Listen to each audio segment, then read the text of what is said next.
began in 1932 when Australia was facing a famine because all of the farmers couldn't grow crops, as the massive emu population was eating all of the crops. Australia would then go to establish military forces who would go out with machine guns and would begin attempting to kill the emus.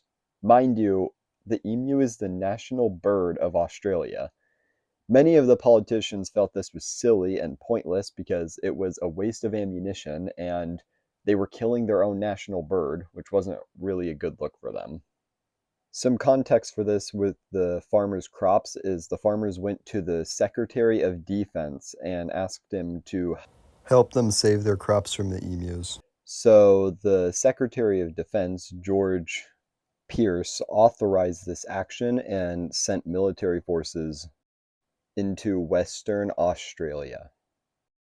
Under the leadership of Major Gwynedd Purvis Wine, Aubrey Meredith, the Australian Army killed 986 emus, with an estimate of 2,500 dead from injuries. They fired 9,860 rounds of ammunition, and mind you, they used machine guns. This would all be ended by the politicians in Australia as they saw how brutal this was and the pointlessness of it. So they ended up ending all of this killing and saved their national bird.